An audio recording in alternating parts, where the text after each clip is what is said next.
All right, so I need to do some a prologue here for this podcast because, well, quite frankly, the beginning of it's not going to make a whole lot of sense. And if I edit it out, it will make even less sense. So Dylan and I recorded two Legends podcasts back to back. The first of which was a 2-hour podcast about what was going wrong in the expanded universe from 2008 to 2014. And then we moved on to Disney canon and tried to do a parallel. Looking back on that episode, I really despise it. It was too long. It was way too negative, like more negative than I think we've ever been on a podcast before, in a very long time at least. And I also found that Dylan's audio was absolutely abysmal. Just awful. I tried to play with it. I mean, this was supposed to come out the end of January, and we're at the end of February. So I've been trying to work on this 2-hour monstrosity for a month, and it just doesn't sound good. So it's not getting released. That being said, this one will get released because I think the information is still really good. I do have to put a disclaimer that Dylan's audio is still utter garbage. But I think that the information being talked about in this is well worth your time. There are major spoilers ahead for Star Wars material, but that should go without saying. On the Legends podcast, we do that quite a bit. And I just want to apologize. When I decide, hey, let's do 2 podcasts in one sitting, it always goes bad for at least one of those episodes. We talked about in this an episode 1 retrospective that never got released. That was actually worse than this because Dylan just stopped talking. But in here, this episode I think is one of the best informational episodes of the Legends podcast. Fortunately, it has the caveat of Dylan's audio is ungodly bad. Of course, this audio isn't good either, but this is an emergency preference, pretense, or whatever. All right, I'll stop talking. I hope you enjoy this episode. I think it's one of our best. Hello and welcome to the Legends podcast that isn't recorded right after the last Legends podcast. I'm Jeremy. And I'm still going through coin rolls. He just does this on a daily basis. Only when I'm not in school. He doesn't actually go to school. He goes to the school of rolling coins. Remember the last time we recorded 2 podcasts in the day, then the second one was so terrible we never released it? I like to not think about that, but I think this one is a better topic. You sound like you're actually going to try this time. You didn't try last time at all. Look, I got like a 2-hour window when I'm like, I'm good, and then I just like... We're well over that 2-hour window, Dylan. Listen. This is a more positive topic than the last one, though, and that's what I'm banking on for your participation. I do like my participation ribbons. I am a millennial after all. Dude, and I got the Perseverance Award in 2nd grade, so we're off to a good start. My father and I went to the father-son picnic once. We didn't win the blue ribbon, but we do have it in our possession. I mean, I have the Pabst blue ribbon on me, but no one can see that. God, I do not have enough beer to do this podcast. But, it is what it is. So today we're going to be talking about... Last time it was the sort of the creative bankruptcy of the EU at the end. Now we're early Disney. And that bled into early Disney. Well, that bled into all of Disney Star Wars. As of 2020, January of 2020, this is where we're at. Post Rise of Skywalker. This is where we at. That's what we attempted to cover in a rambling nonsense podcast. But this time... You mean like all of our podcasts? Exactly. This time we're attempting to talk about what could have or may still be for the expanded universe. It's going to be both what we think the direction of the books was heading and where we think they're going to be when they continue the expanded universe. Which we've talked about a little bit with fan theories before. I know there's one thing, there's one fan theory we're going to retread in this. That was 100% intentionally teased last time. It wasn't just a thing that I came up with at the very end. And that was all planned. These podcasts are actually scripted. Like what Jeremy is about to say in response to this, we actually we debated a lot in the writing session for this podcast, but I think it came out pretty well. We had to bring in 5 writers, and we fired them, just like Kathleen Kennedy does with directors. Then we went into reshoots, and it was a whole thing.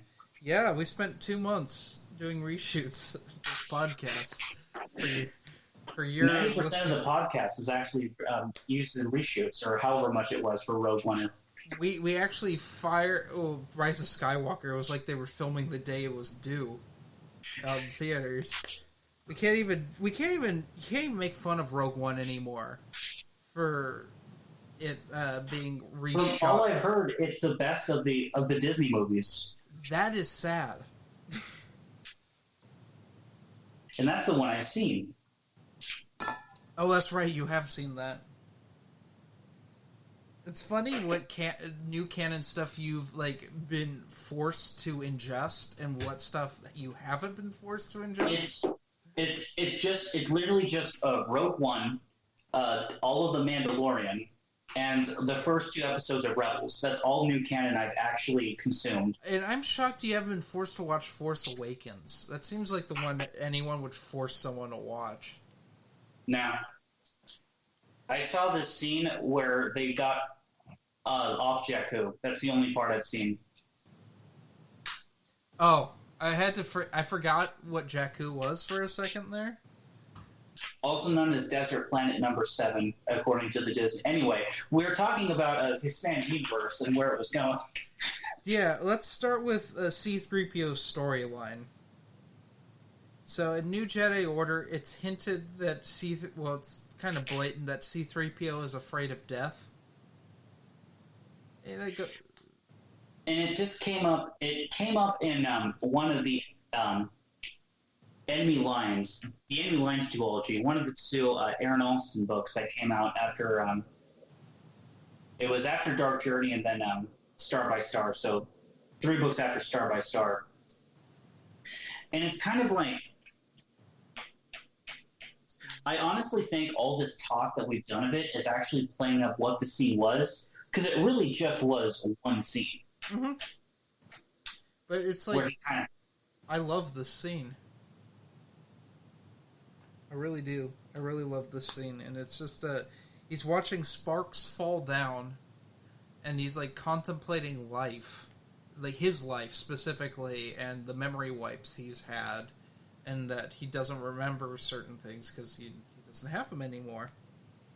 And knowing that the Vong are very anti-machine and are always destroying that, and what happens if he goes. And the theory is that there's a character in Legacy 2, a robot, an assassin droid. An IG model. Yeah. An IG model that is extremely docile and articulate for an assassin droid. Mm-hmm. And for some reason owes essentially a life debt to Anya Solo and is her protector. And the theory is that protocol, that IG droid, is actually C-3PO. And I think that if Legacy 2 had been continued, that would have been probably the case. Because let's look at the first Legacy comic series. R2-D2 is in there, but there's no C-3PO. Mm-hmm. Which, to be honest, R2-D2 really doesn't do anything in those, so it felt that was something that I always It was found pure fan service. it was shoehorned in, and it's the only time I can think of in Legacy, the first Legacy comic series, where that was super, like, it was blatant fan service, whereas, like, Luke's stuff in there was, like, necessary. It made sense. I mean, you could argue that when Cade has that drug trip and there's Mara Jade and Anakin and Vader, that was fan service too. Yeah. But I would agree with you that one. But at least all the Luke cameos with his Force Ghost, they actually served a purpose. Yeah, and Crook also, of course, serves a purpose in that too. And he's in the Triumvirate. Yeah. Crook's awesome. People seem to like not talk about Crook enough. He's cool. He survived Grievous by pretending to be dead with the Force. So well that the clones also thought he was dead. Everyone thought he was dead. In fact, he lost his lightsaber, and Grievous thought he was dead. In Revenge of the Sith, I forgot to mention this when we were talking about what we were reading, is one of the lightsabers he carries around as a trophy in the novel is Crook's. Yeah, I mean, he says it's his favorite of them. Mm-hmm. That was awesome. The C-3PO one, we've talked about this before, because this is one of my favorite fan theories, and I think that because it's highly, highly plausible that was what was going to happen. And to me, it's more clever than the R2-D2 and Legacy 1. It's weird to call it Legacy 1. So I guess to start this off, heavy spoilers, by the way, because we have to get into the things that happen late. Yes, you're forewarned. And Dylan's going to carry this one for a while. So what was the state of the galaxy at Crucible? Because this is where the branching off point of where we have to go, because that was the last novel in the timeline. Which is a nothing novel, by the way, everyone. So before you think, oh, Crucible is the grand conclusion to the EU, no, it's not. And that's one of the things that spawned this podcast, is that's frustrating to us. Because it's a nothing book. It isn't a nothing, but it's a fine adventure. It's just it literally ends with all the characters in a cantina, and they're like, the big three are like, yeah, we're done, we're retired. New generation, you got to carry the torch, and the new generation's like, all right, let's do it, and that's how the EU ends. Yeah. Well, I mean, then it fast forwards to Legacy Comics, right? But that's how the main, as Matt Wilkins would call it, the main story ends. So there's two major things that happen in Fate of the Jedi. The two main antagonists, basically, neither of which are permanently taken out. The Lost Tribe, they lost pretty much all the High Council, but there's still a fair number of them out there, and they don't know where their home planet, Kesh, I believe it is. So that's one part of the mission. There's an ongoing war between Luke's Jedi Order and that. The other one is Abeloth. They've defeated Abeloth temporarily, but they haven't actually killed her. They need the Dagger of Mortis in order to do that. So there's an ending scene, and actually the ending scene is at the wedding, right before the wedding of Fate of the Jedi with Jag and Jaina. Luke sends 12 of his best knights out in stealth exits to find the Dagger of Mortis so that they can finally kill Abeloth. Yes. And there are other more minor things, like at the end of Fate of the Jedi, Jag essentially sets up an election for the next ruler of the Empire, and purposely rigs it so that both he and Dala, who is the other one, lose it. So it goes to the third place guy, who I forget his name. It's been a while since I read Fate of the Jedi. And then at Crucible, Jag is actually at the Luke's Academy on Ossus and is helping train. So another plot point is, how does Jag get back into the Empire and on the throne? That we don't know. Yes, because the Fells are a dynasty in Legacy. Since the first Fel Jag, which was explicitly mentioned by Roan Fel. We also have the one true Sith has a sleeper agent in Luke's Jedi Order, and that's established in Riptide? Yes, that's established in Riptide. And is not brought up in a potentially it's alluded to. I think he's definitely a sleeper agent. It's kind of left ambiguous, but I don't think they would have mentioned it if they weren't going to do something with it. Mm-hmm. It's kind of like the at the end of it's very reminiscent of the ending of the Bane trilogy, when like Zana's like, I defeated Bane, but then her left hand keeps clenching. Yeah. That's a whole nother thing we could talk about in a bit, which is the state of the Old Republic. But yeah, post Jedi, there's a lot of, we got to get from point A to point B sort of things, and there's also ideas that were the authors have talked about or have alluded to specifically. I know Matt has talked about Christy Golden leading to a Hutt gang war.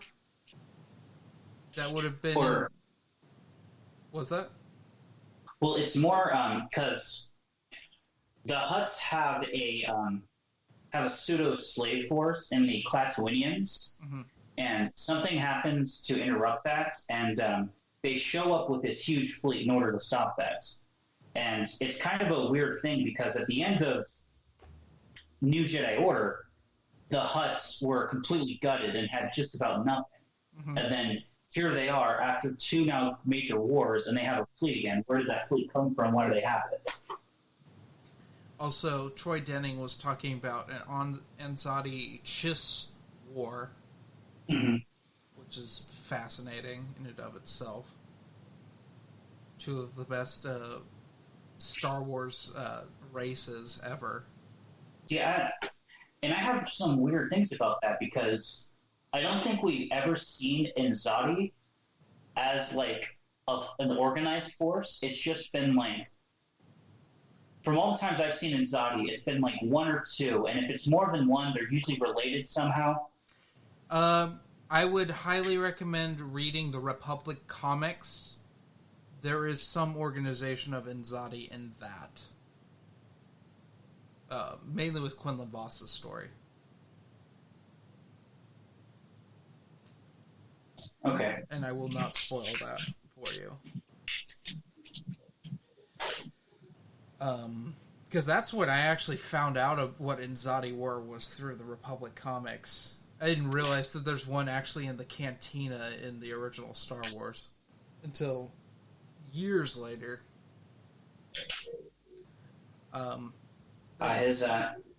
His force sensitive jar must have been off because Obi-Wan was right there. But yeah, the Old Republic was also in a state of mess by the. I don't want to say mess isn't a good term, but there was a lot of holes in the Old Republic timeline that needed. I think that's mainly to do because of SWTOR, which unfortunately I haven't played SWTOR, so I don't know how many of these fixes have been addressed. But there is the thing of Vitiate may not be dead for good. And also, Malgus is back in the last expansion. Yes, when he was dead by the time of Fatal Alliance, I believe it was. He was mentioned as being dead. He's mentioned dead in Annihilation. Annihilation. Yeah, because it's his apprentice who has the Ascended Spear. And the Sith Council doesn't trust her.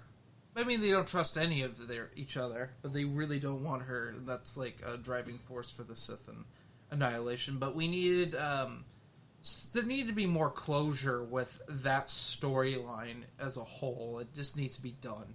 They need to end Old Republic, just the storyline itself. I know they really need to bridge it between that and, as bad as it was, they need a bridge between Old Republic to Knight Errant era, and from Knight Errant era to Lord Khan era. Yes, we need bridges because those are like the Sith becomes radically different in those times. Mm-hmm. From like Old Republic SWTOR era, where it's an organized body, and then like by Knight Errant, it's almost like the Imperial Remnant with like different Sith lords. Yeah, they're all technically on the same side, but they're like almost regional warlords and like dictators. Yes. And then by the Brotherhood of Darkness, there's like Sith equality and all that. Yes. So how we got from one to the next, which I'm honestly not sure how they're going to do. But I mean, it's Drew Karpyshyn, and Drew Karpyshyn is, if anyone's going to do it, it's him.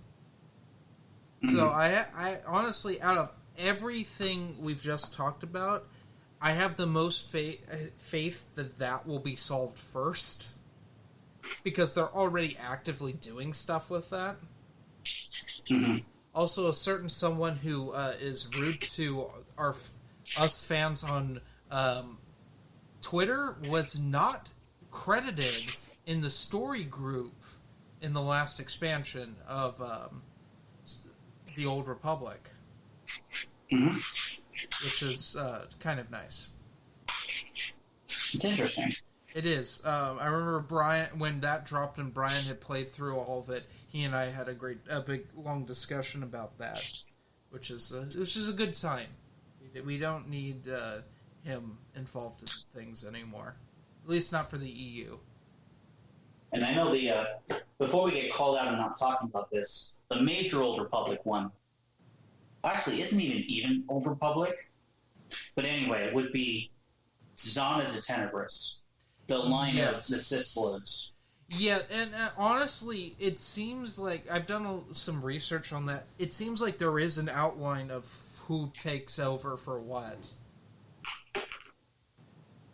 Because it's 30 Sith Lords from Bane to Plagueis, I believe. Yes, and through passing mention, I want to say we know like maybe a third of them at the most. Yes. I mean, Cognis, I'm pretty sure, is still considered to be Zana's apprentice. Yeah, it goes Cognis, then Millennial, and then Millennial had one as well. And then it's like a gap until the one that screwed everything up, and then his apprentice, and then it's another gap, and then Tenebris's apprentice. Sorry, Tenebris's master, who I believe was also a bit. Yes, because there's a lot of the. Yeah. What? What was that? Tenebris's master there was a Twi'lek who was Tenebris's master, then it's Tenebris Plagueis Palpatine. But don't forget, Venomous was also in there, who was I don't know if he counts, because he never took the mantle as Dark Lord, but yeah, he was trained to be Plagueis' replacement. I mean, Count Dooku was also trained to be an apprentice to the master, but he's definitely not part of the line. I wouldn't count failed apprentices as part of the lineage, personally. Oh, okay, fair enough. Okay. And then that dynasty ends with Vader. I mean, do you count Vader as a failed apprentice, then? I think so. Because the whole thing with the Bane Order was the apprentice to take on the master. So unless you did that, you weren't part of the lineage. But I mean, he does. Throws Palpatine down. Well, I mean, he does it as a redemption, but I mean, he throws... He doesn't do it to... but then again, Palpatine doesn't die in either canon at this point from that. So, and he doesn't die in the same way, I hear. Let's not talk about that movie. Oh, man. I don't know. They really did cash in that creative freedom they wanted so bad, didn't they? The What else needed to be wrapped? I mean, Dawn of the Jedi also needed a wrap up. Because well, I guess we can get into theories because I'm almost certain on where Dawn of the Jedi was going. Oh, I'm almost certain of it too, because I mean, we know the thing with a lot of these things that are left open is because Star Wars is such a vast timeline. We know kind of the outcomes of things already. Mm-hmm. Because we know that the Rakatan are dying, and that they'll be dead by the time of KOTOR because their technology is left behind. The Starforge is found in KOTOR by Revan and Malak. Mm-hmm. So we also know that in 16,000 years there'll be what's called the Second Great Schism in the Force between light and dark. And then we also know that at the end of the war, the way they won the war was by using the Force sabers, which required using the dark side of the Force. Mm-hmm. And the Jedi were very much about balance.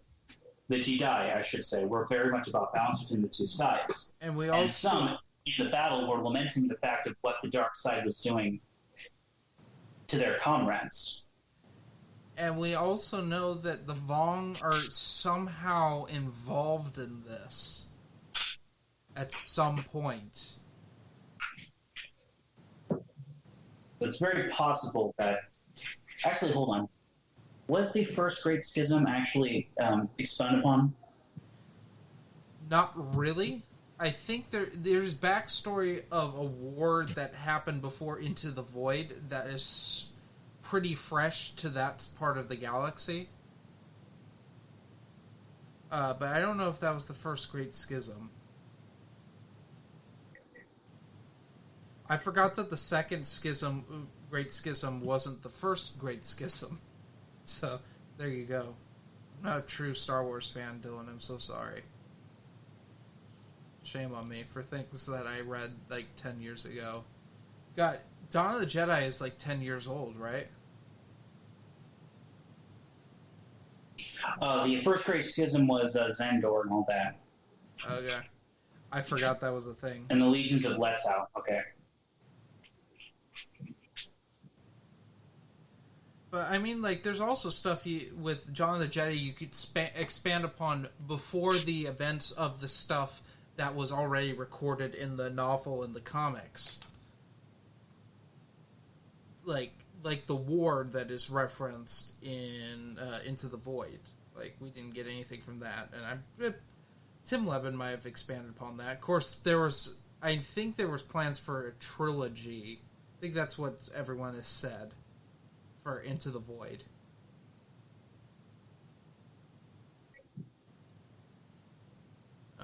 So there is that. That would be fun. I mean, I'd probably be the only one who would enjoy that, but, you know, I'd like it. Because Into the Void is not a bad book. I'm glad that Dylan's ignoring me. It's a good sign.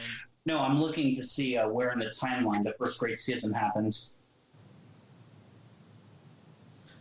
But, yeah, Dawn of the Jedi is one of those eras that had some of the best potential of any era that just... There wasn't time before the buyout to really expand upon it. It had some schlock going on. There's stuff that isn't great about it, but overall I think it's a good era that just was underexplored. And I would love when they continue the EU more Dawn of the Jedi stories. But, bless you.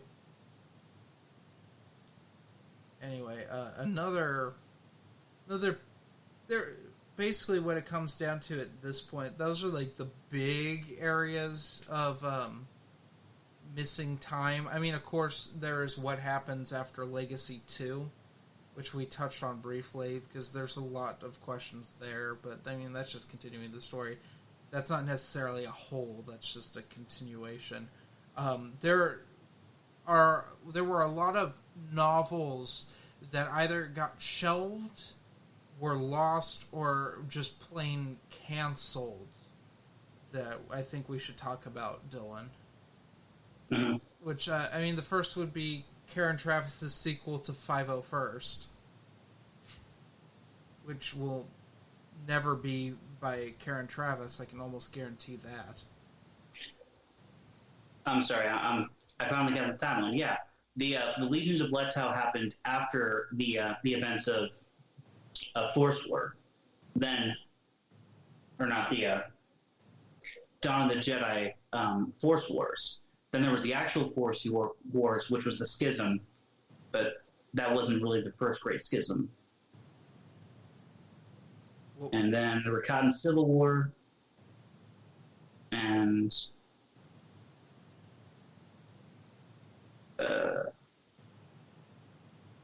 yeah. See, it was leading up to the first Great Schism, but that happened a bit later. Okay. Anyway. So, Karen Travis, we talked about this last podcast. We did, but and we know kind of the outcome of it, and she's said what she planned for it, which I kind of have a hard time believing. I think she just wanted to piss people off with what she planned, what she said she planned on her blog. If you haven't read that, go check it out and be disappointed. And it's all right, I guess.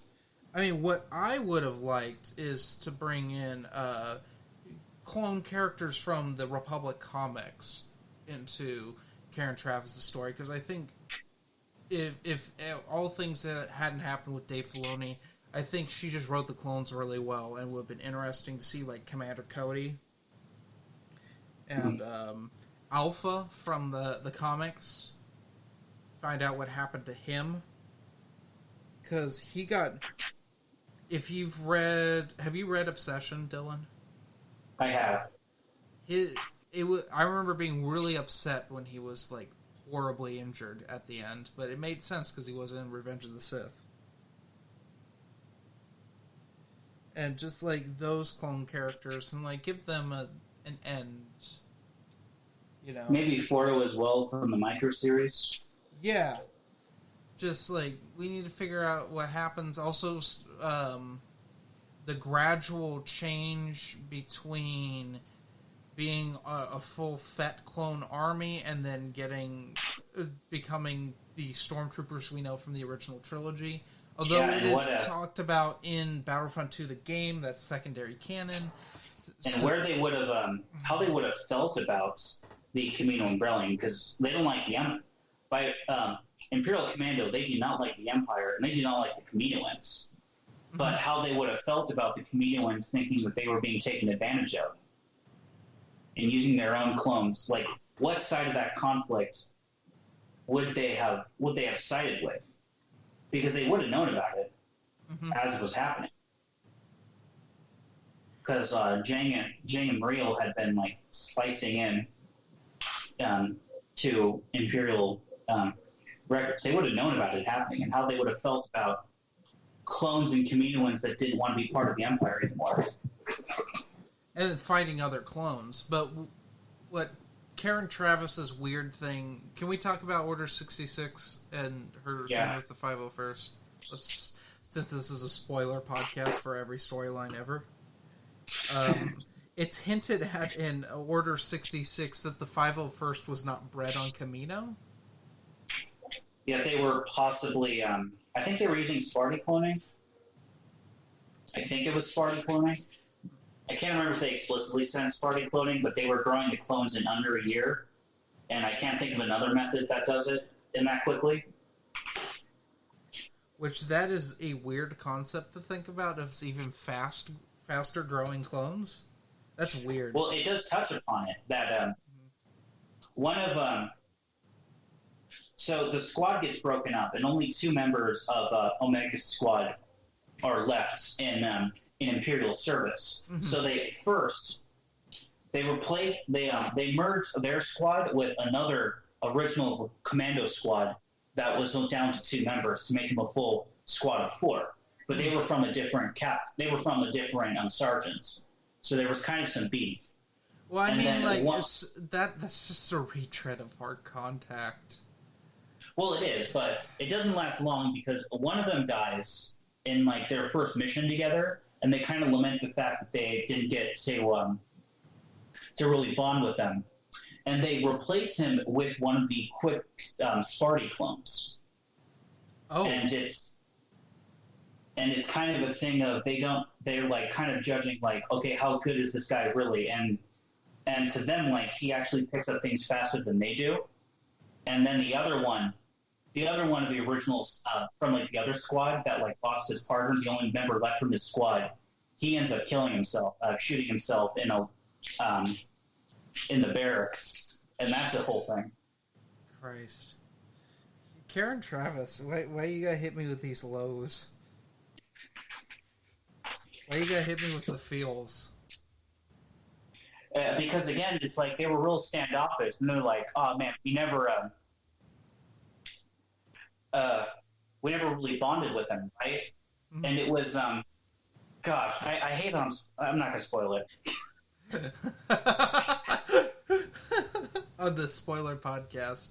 I mean, I've done it a few times. You know what? This is what I'm talking about with, like, Karen Traviss is so infuriating because she does stupid stuff like let's have a Jedi fall in love with a clone whose first interaction with this clone is, I sense the presence of a child. Yeah, so nasty. When she herself acts like a child, and I didn't realize she was a consenting adult in Hard Contact. So, God, I hate that. Why does she got to do this to us, Dylan? Why does she have to be so great at writing and so terrible at it at the same time? Why does it have to read like fanfic? That's what I don't understand. Well, that's Karen Traviss for you. Yep. It's just you get what you get. I just realized we're going to have to talk about something I don't like talking about. But we have to... Yep. We have to talk about it because we have to talk about 2 things that need to be bridged on account of, and they're 2 things that I hate and that you don't particularly like. At least one of them you hate. We gotta talk about what happens to Ahsoka, first of all, in the EU. Order 66, she dies. But, like, we need to have the explanation of, was she Anakin's apprentice or not? And to me, here's what I want to say about Ahsoka and my ideas of how to, like, fix this if I was to ever write something about Ahsoka. And that would be that it was HoloNet propaganda that she was his apprentice, and that something had happened and she had lost her master and he helped her for a little while, but then was never really her master. But she also left the Jedi Order, and then Vader kills her. Or maybe that actually. What's that? So that actually fixes a problem with the whole just get rid of Ahsoka entirely theory or thing, because the only requirement to becoming a Jedi Master is having trained a Padawan to knighthood. Yes. That's why it makes sense for Anakin to believe that he would be made a master in Revenge of the Sith. Because if he didn't have that prerequisite of, I've never trained an apprentice, then why is he surprised when they don't give him the rank? Mm-hmm. So he needs to, at some point, have had an arguable case for, well, you did have an apprentice. So that's why the Ahsoka, unfortunately, is an answer to that, like, retcon or answer to that issue. The only problem is you have to deal with Ahsoka. Well, my idea. Oh, go on. Look, my idea was if you're going to completely retcon Ahsoka out of it, the in-universe holodrama, make that she was a fictitious character for that holodrama. My thing with Ahsoka, though, is I like her in No Prisoners a lot. And honestly, she has the best parts of Stealth and Siege. But yours makes a lot more sense that she would have just been an apprentice that's partnered with Anakin for a time, and he sort of mentored, but was never official master, and then left the Order somehow. Because was killed. This was something that happened in the Republic comics, where Padawans lose their masters, they need a new master to train them. So this wasn't an uncommon thing in the Clone War. We've seen it before. And that he trained her, and then he said no to completing her training. Mm-hmm. Or I'm not master. I'm not going to take you on as an apprentice. Mm-hmm. That I'm not ready for this or something.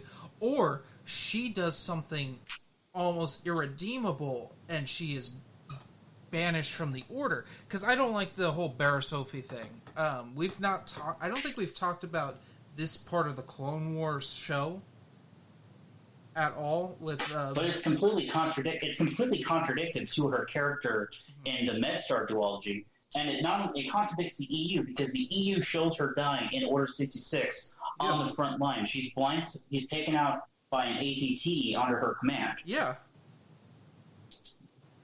So that never made sense to me, that Barriss... And that makes sense as Imperial propaganda of undermining the hero of what was the planet in MedStar? Look at how bad the Jedi were. They were causing terrorist attacks during the war. Uh-huh. That makes complete sense that Compner would change that history for their purposes. Yeah. Man, the Clone Wars. But yeah, no, honestly, you know what else another way that Ahsoka would be a cool character? Ahsoka as an Inquisitor. Like, have her teaming up with Jarek and his Dark Jedi at some point, like early on in Jarek's quest for the Valley of the Jedi. But maybe she has like a power struggle and then ends up... I think the best way to deal with Ahsoka and her not being involved with Luke or any sort of thing like that in the EU would be that Vader kills her. She's got to die sometime before Luke comes into the Order, because you can't crook her, because she would be in her 80s by the time. No, she would be. She would be in her 90s at the time, which Togruta only lived for 80 years. Yes. And she just needs... There needs to be something dignified that does happen with... She needs to have, like, the ultimate character, like, arc or something for the EU that isn't controlled by Dave Filoni, because he would never do that. He would never make Ahsoka a bad guy. It's the strangest thing, his obsession with that character. Just that character. I mean, there were other Clone Wars characters that were going to get a definitive end. Cad Bane was supposed to be killed in Clone Wars by Boba Fett. Which, neither here nor there. Cad Bane's not a bad character, but what they did with Cad Bane was dumb. You also got to rewrite all the Boba Fett stuff they did. Yeah. Because I believe all the stuff with Boba Fett they did contradicts with the young adult Boba Fett books. Yes, it does, especially the later books. Why is he teaming up with Aurra Sing again when she screwed him over? That's annoying. Plus, by then, if you scrunch that part of the timeline down, he would have been in hiding for the majority of the Clone Wars. So that doesn't make any sense. And he goes into hiding, which is what he's doing in the Republic Commando novels, because they need Boba Fett to be the Mandalore, because Jango was the last Mandalore and he died. So they need a new man, and it made sense. Oh, we'll have his son Boba do it, but they couldn't find Boba, and they wanted to use a clone trooper or have the clone trooper pretend to be Boba. Yeah, so that we need some bridges over certain things. The other I'm gonna call it more of a band-aid than a bridge, because it is a stupid thing brought up by a stupid video game called Force Unleashed 2, where Vader is captured in the end, and we have to explain how Vader escapes, and how Starkiller's clone is killed. And how Ram Code is killed. And how Juno is killed.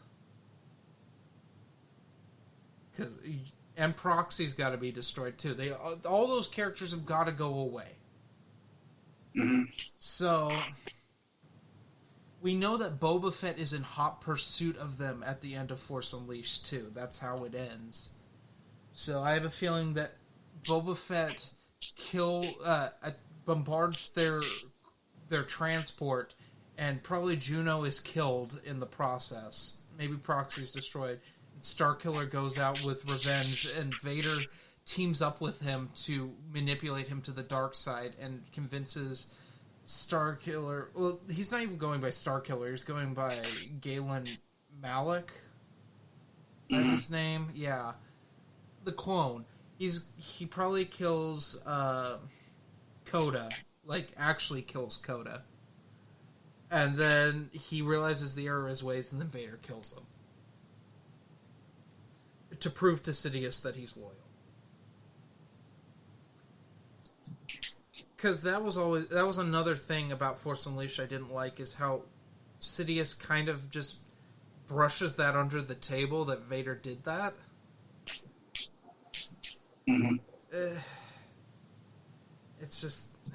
I know it's the way of the Sith, but, like, there should be more ramifications for that. If Palpatine is fully controlling Vader, like it seems like in most EU material, like, sure, Vader's gonna have those tendencies, but there has to be repercussions for those actions. Yeah.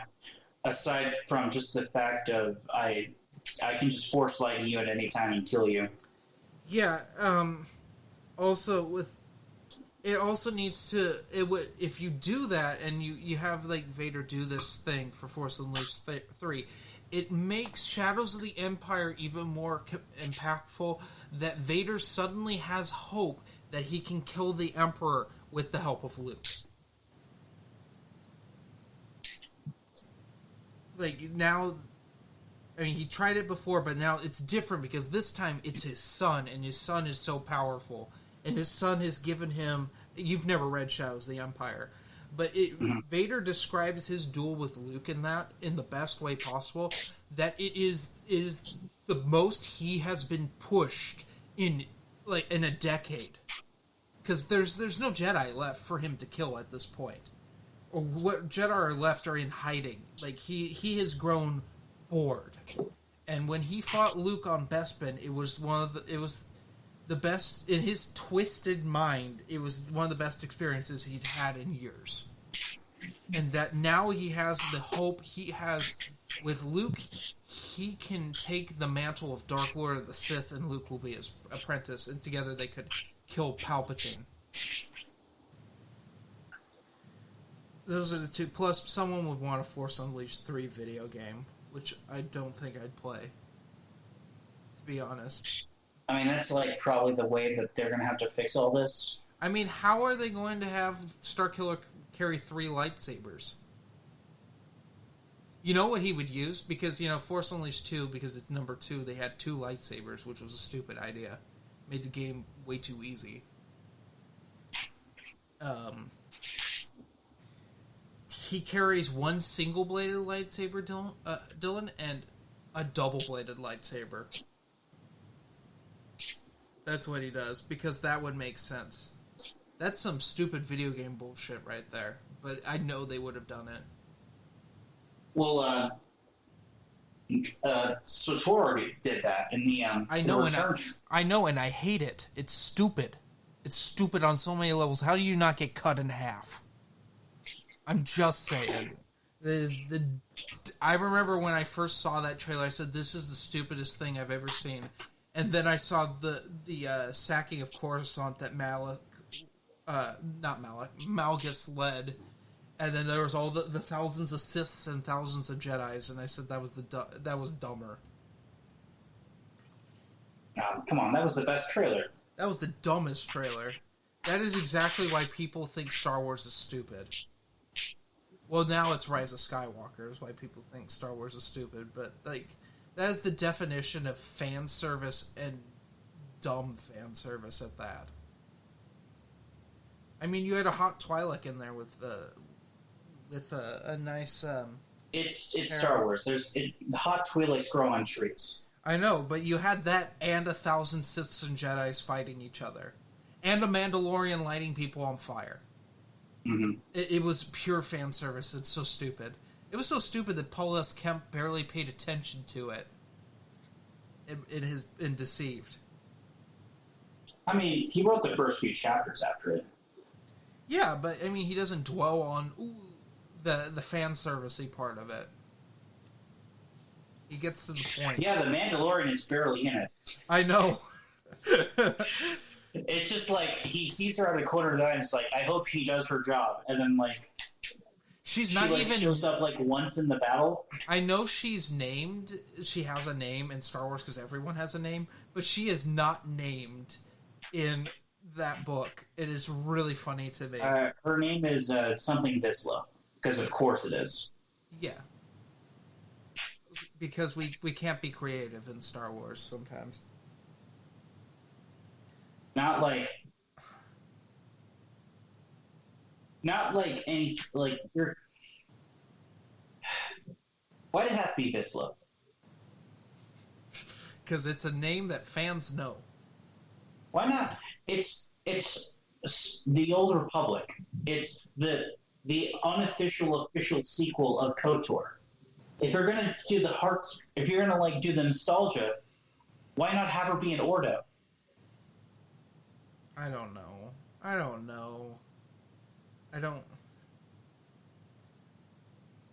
Because Ordo's good. I guess. Good enough. I don't know. Vizsla's is like bad. Vizsla's the Death One. Is it the same Vizsla in TCW and Open Seasons? Or is it a different Vizsla? You know, I've never paid enough attention. I think it probably is a different Vizsla. That's the head of Death Watch? Yeah. He gets killed in Open Seasons at the end. He gets eaten by space wolves after Jango cuts his stomach so his guts can fall out, but they could. Someone at Lucasfilm or Dark Horse is like, probably Lucasfilm because Dark Horse put some nasty crap out there.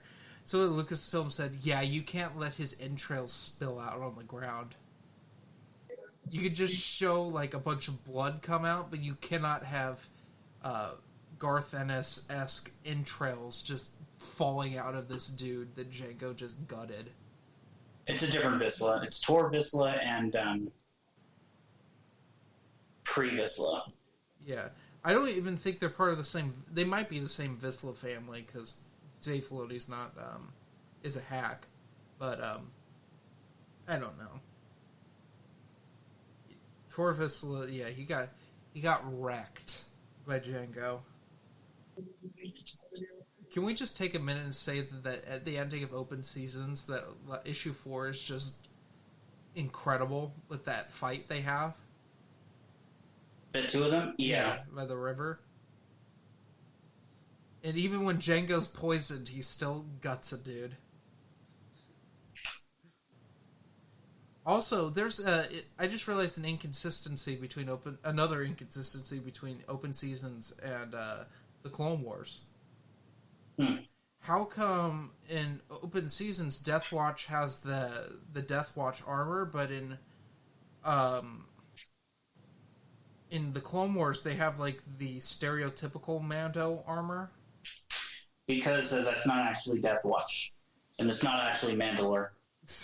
I guess. That's the only way. Literally, the only way is like none of that happened.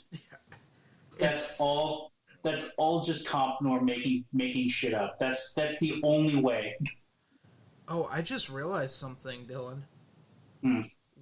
There probably needs to be a bridge between Darth Maul's son Dathomir and Visionaries with his confrontation with Obi-Wan on Tatooine.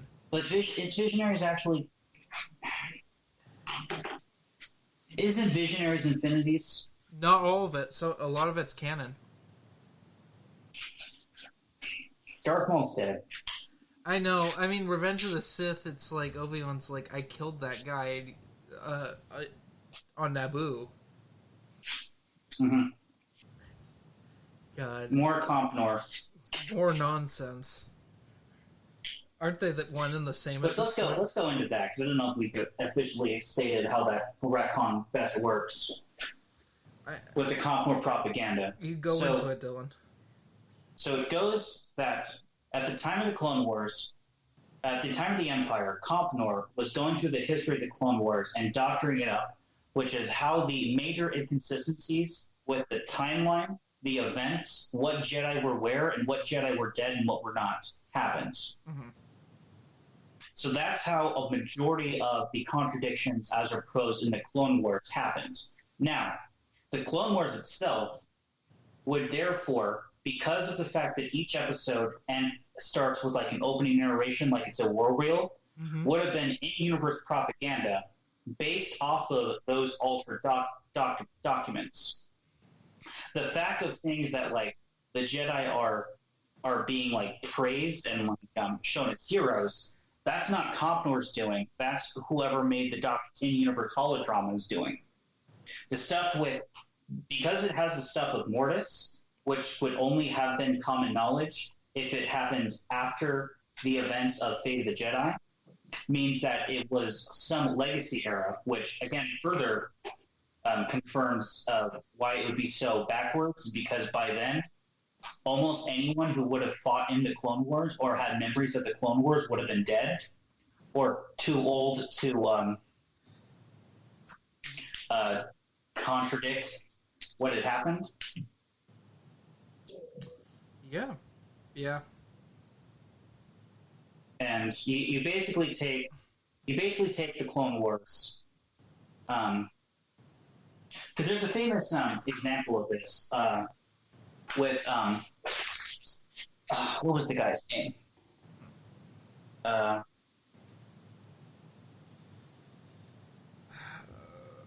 don't know what you're talking about. Oh, so there's a very famous account of the Battle of Midway, and by Mitsu Fushida, who was in the Imperial Navy Air Service for Japan. Mm-hmm. And in the 70s, he wrote an account of the Battle of Midway that was the only known account of the battle in the West. So this was from the Japanese point of view. And this is where the common belief of that the reason the Americans were so successful was in Midway, because the bombers hit right when the carriers had flight decks full of aircraft carriers that were fully loaded with bombs and fully fueled. Then they caused a chain reaction, which took out the carriers. Mm-hmm. Now that account of the battle had been disproven in Japan almost as soon as it was written, but all of that hadn't reached the West. So in the West, we thought this was how it actually happened until in 2005, when Western historians compared notes with Eastern historians, figured out that they had it wrong, and we now know what actually happened at the battle. You're going to cut all that out, I'm sure. No. But the point being, there is like actual real world precedent for a thing that happened within living memory for the official account and generally accepted belief of what happened, and that being wrong for years because of one person erroneously reporting it, which frankly is the only way you really can fix the Clone Wars. So, my question to you, Dylan, is who would have been the three people writing the next series of Star Wars books in the main story? Denny's got to be there. Yeah. And Christy Golding's starting it with Sword of the Jedi. If we were to believe that Sword of the Jedi would have been the starting point of the new series, or it just would have been a bridging sort of book. But, I mean, like, Alston, when did Alston pass away? 2014. February. So that's kind of poetic. He went with the EU. Yeah. That's sad. He died at a convention as well. Really? Yeah, he had a heart attack at a convention, and I believe he died in the ambulance. Oh, that's awful. He was such a good author too. But that would I would have Lucino take his place. I thought he did a good enough job in Millennium Falcon. Mm-hmm. Well, would Lucino do it? That's the question. Honestly, I don't know if I'd want Christy Golden writing it. I mean, now knowing what I know now and her freaking track record with things and how she's offended me with her last two Star Wars books, specifically Dark Disciple. Hmm. I And don't how know. she gave absolutely no credit to the original creators of it. Yep. And instead gave Filoni and Katie Lucas credit. Oh, that's another storyline that isn't resolved, is Quinlan Voss's storyline. Mm. He and his family and his master are all in hiding after Order 66 on Kashyyyk. It's the last we heard of Voss, at least as far as I know. He may have showed up at Dark Times, but I doubt it. Yeah, that and a lot of people are in hiding on Kashyyyk.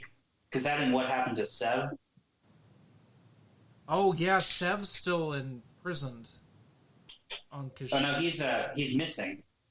He's missing. I've always assumed that the droids captured him. That was the only Because thing. an Imperial Commando, Valen Wow goes out to find him and like doesn't find anything. Because him getting left behind is in there. And he gets left behind, basically, well, technically at Eden's orders, kind of, or more Yoda's orders. Sev does? Yeah, because they're told to pull out, and it's like, and they make the call to pull out. And like, it's very reluctant, but they like eventually do. And it's even worse, right? Because at the end of the novel, because they kind of knew that that Omega was going to desert, but at the end of the novel, when the two that are left, Dar and Niner, Dar stayed because Niner got injured right when they were, and he had known what they had done that they were going to euthanize Phee pretty much when he got injured, and he didn't want that to happen. So Dar stayed with Niner to make sure he was going to be okay. Mm-hmm. And Delta Squad was talking about it, like, why did he stay? And he said it's because he couldn't leave Niner, and like they felt real bad because they let their guy when Omega Squad didn't. That would be, what would be the best way to start another Imperial Commando book? Mm-hmm. Sev, just Sev going through the Kashyyyk jungle. That'd be freaking cool, though. But yeah, I've always. The way I saw it, like I said, is like when Sev gets left behind, it's still Kashyyyk's still occupied. Yeah, because that happens right at the end of the war. Yeah, it's before Yoda is on planet, if I'm not mistaken. Barely before. Because that's the intel that the Jedi Council gets about the Wookiees is from them.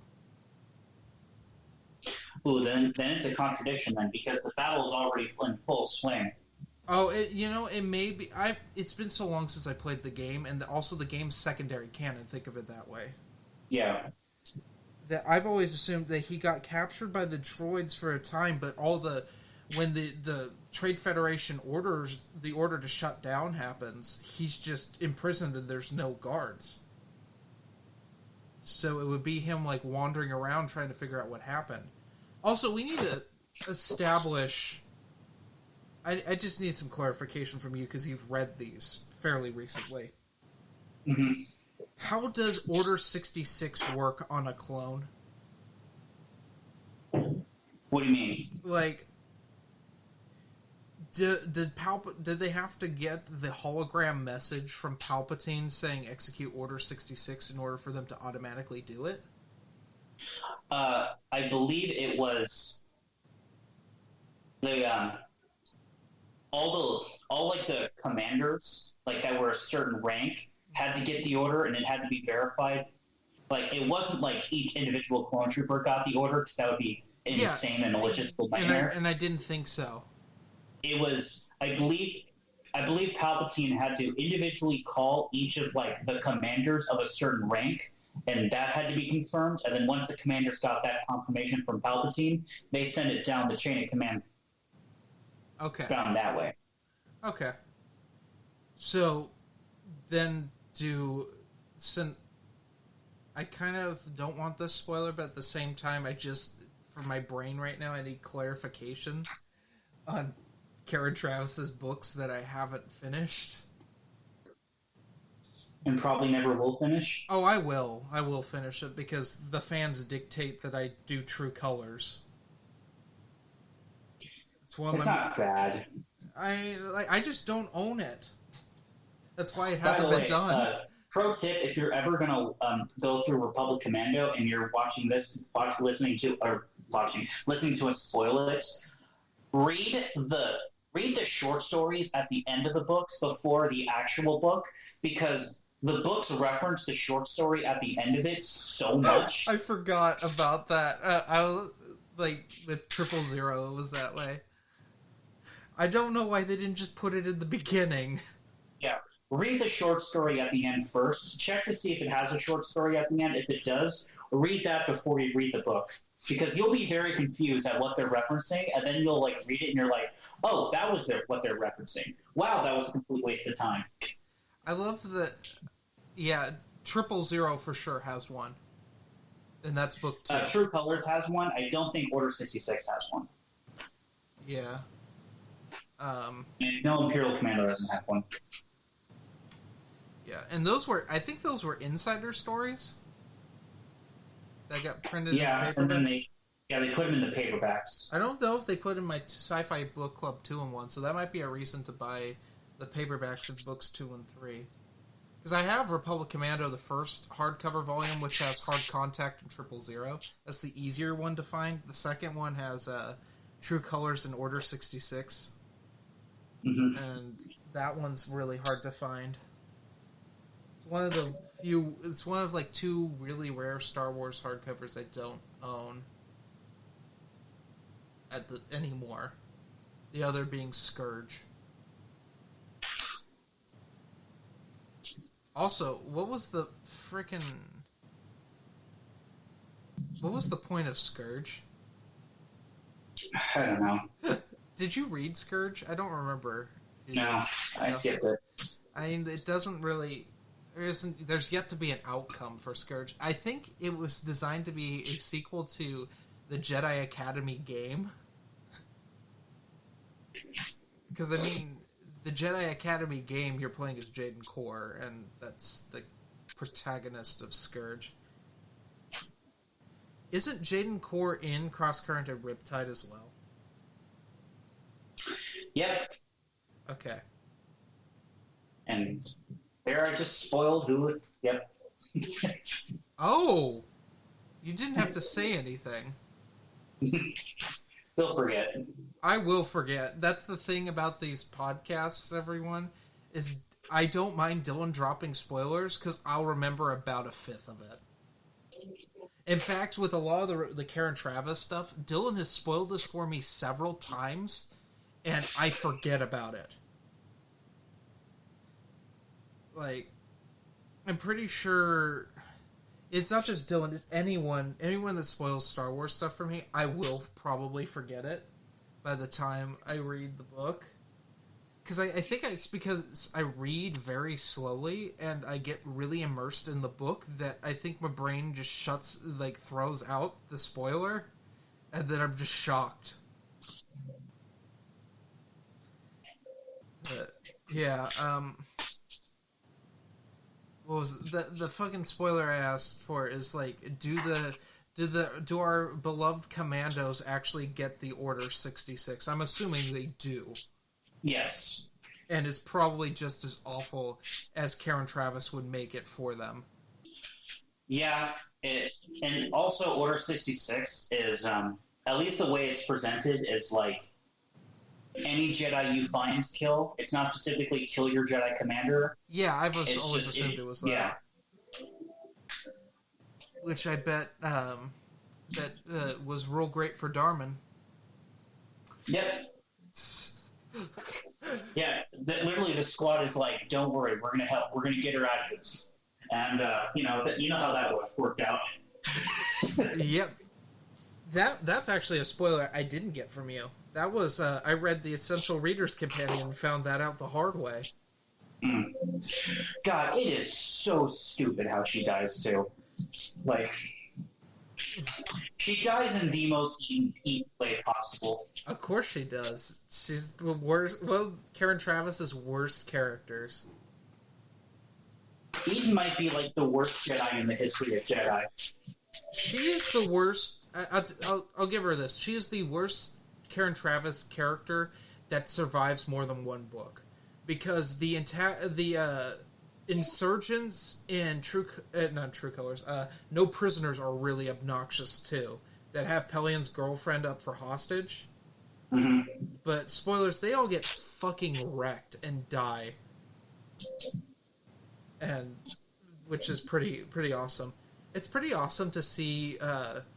That's something in No Prisoners I think a lot of people who haven't read it don't understand. Is just it's really cool to see Captain Rex from his perspective and how intelligent he is. And that's another one. What happens to Rex? Yeah, that is too. I would just throw it in with Ahsoka, like in that story, like wrap up those two together, because I mean, really, they become very intertwined as two characters. They both die in a last stand? Yeah, perhaps together during the Clone Wars.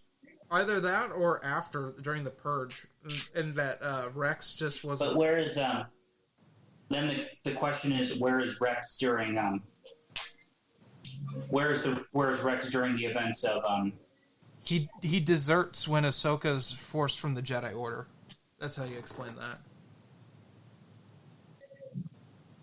And also, you can explain the Clone Wars away as something possibly. It wasn't as long as the series was entailed, because via Comp Noir propaganda, that this is after Revelations, and because Alpha is out for the count, Anakin gets a captain to aid him, and that's Rex. That's actually how I interpreted it when I first saw the movie. Was that I didn't realize that they had moved everything up the timeline, Dylan. I thought this was a standalone movie until I saw the trailer for the series. When I saw it on the big screen, I said, "Oh no, so much Clone Wars material. There's not going to be room." What if? Do you think there's an alternate timeline where, like, the Clone Wars flopped even worse than it did, and they just canceled the movie? They just canceled the series entirely. Man, they would have had to get less than an 18%, because that's what it has on Rotten Tomatoes. Which, by the way, have you ever looked at Star Wars' Rotten Tomatoes ratings? I have around the time of Last Jedi. I don't know if they've changed since then. I mean, they have. I mean, the audience reviews have actually, I think, gone down on Last Jedi, but that's about it. Rise of Skywalker is ranked, I think, below Revenge of the Sith on Rotten Tomatoes. Don't quote me on that, though. But well, there's two things about the Rotten Tomatoes score I know. And the first one being is that Rise of Skywalker was getting flooded with 5-star reviews before the movie was out. Yes, which doesn't seem to have affected its rating. No, it doesn't. And the second one is that Rotten Tomatoes actually doesn't count half-star reviews in their tomato meter. Yeah, that's true too. So the actual, if they counted the half stars, then then a lot of the movies would be a lot lower than they actually are. Yes. I mean, I honestly, the Clone Wars would be probably a 0%. Actually, you know what it would be? It'd be the first negative percent. Now, I'm looking up real fast how much... because the only thing that's close to Clone Wars' rating is the holiday special. We actually recently watched that at Twinsons. We had a watch party. Oh with yeah, a bunch I was going to ask you how that went. It was it was a time. Yeah, the Clone Wars is rated lower than the holiday special. Wow. Yeah, the holiday special gets a 29% on Rotten Tomatoes, and the Clone Wars gets an 18%.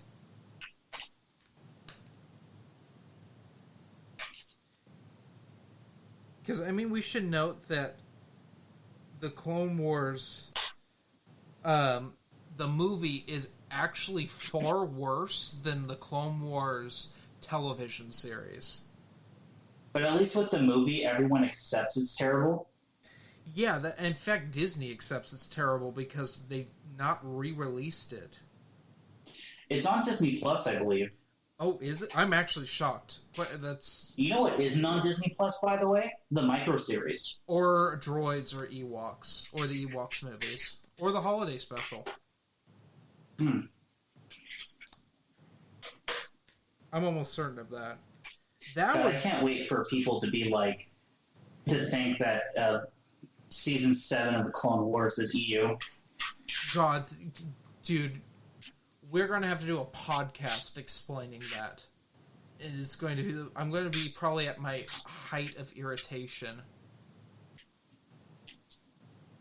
Because it's not. It's like, remember when we had fights with people because they claimed Dark Disciple was EU? Mm-hmm. In fact, you know who Bruce from Princes of the Universe said it was dual canon? It's like, no, it's not. Ostrander literally said that the character is completely different. Not only that, but it also... Well, I mean, it's not surprising it would contradict this, but Ventress. I mean... You could give Ventress a story conclusion. I mean, she didn't need one because she had one in Obsession. She went off. She faked her death and went off into the galaxy. I mean, like, you could bring her back potentially in the Dark Times and have a definitive Vader kills her. That'd be a little overkill. It's the same with Aura Singh. Aura Singh has an end too. In Cold War. Aura Singh shows up in Legacy of the Force, I believe. Oh, really? Yeah. Oh, well, does she finally get out of space prison? That's where she ended up in the Clone Wars. No, she gets out of space prison in the second Coruscant Nights. Vader basically breaks her out of prison to go hunt Jax Pavin, and then Pavin leaves her in some sort of industrial construction equipment that he thinks kills her, and then it just doesn't. And she shows up later, I guess, but not to Jax Pavin, but much later in the timeline that didn't kill her. Yeah, so you could have Aura Singh pop up again. Maybe Aura Singh kills Cad Bane. That would make more sense than Boba Fett coming out of hiding to kill Cad Bane to go back into hiding. I mean, it's cool that they were going to do that, and that Boba was going... That was his going to be, for Filoni, the rite of passage to being the coolest bounty hunter ever. Also, you know who else would be an interesting to get follow-up to is Wolf Yularen. Because, I mean, in the new canon, it's one thing that I do like is Wolf Yularen is a big character in the era between Revenge of the Sith and A New Hope. You have to completely, retcon the fact that he wasn't an admiral. Filoni got that wrong. Oh, God, what was it? Because he's wearing he's an intelligence officer. He's a part of Imperial Intelligence. Yes. That's what the white suit is. The white is for Imperial Intelligence. Well, and Filoni thought he was a Grand Admiral. Well, he was... this is explained in the new canon, actually. After the Clone Wars ended, the ISB was put in effect, which I guess didn't exist during the Clone Wars. And Wolf Yularen transferred over and became a colonel in the ISB. Did it just hurt your brain?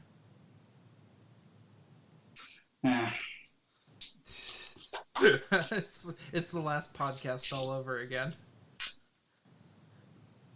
Dylan's done. We've gone for 4 hours at this point? We've been in call for 6. This podcast is an hour 20 in. I mean, we should have saved questions for this one. No, because my brain would be dead, as dead as I thought it was going to be by now, and I can't answer questions, and there really aren't any. We haven't gotten any lately, so please, people, if you have a question, put it in the comments on the YouTube video. So that way we can answer them for you. That way we can pad these longer. We can have even longer podcasts where Dylan hunts for change to collect and not use so he can continue to starve. It's my hobby, okay? I get it. Star Wars collecting is my hobby, and those Legos don't pay for themselves. I no longer collect Legos. They're too expensive. You stopped collect. What about Armada? Did you quit that too? What? Did you quit Armada? Yes, more so because they haven't made any more EU ships. Oh, that's right. Dude, remember your articles on Armada that used to be posted on Star Wars Reviewers? Yeah, that no one read. They were so... I read one of them, Dylan. And I was so confused. Oh, by the way, Dylan and I did play Armada together at Gen Con, and Dylan completely wrecked me. That is not a game type that I am particularly good at, and Dylan is exceptional because he spent 2 days studying people at the Armada tournament at the convention hall. I think you're remembering incorrectly because you were probably asleep during half of that. We were very awake because Matt disappeared. And I was like, oh, I guess it's just you and me. And we were like, let's play Armada. Matt always just we would go to the convention together, and then we would all split up, and then we'd meet for lunch, and then we'd split up again. Except for that Saturday, we stuck together. Because we just stayed in the boardroom library the whole day. Yeah, because the convention hall was a literal nightmare. That was when we played Twilight Imperium, and I fell asleep. That's all, folks. Have a lovely day. If you haven't listening to the last episode of Legends Podcast. No, we need to have another one so we can actually answer questions. Please put questions on this one. It could even be why this podcast was even recorded. Have a nice day.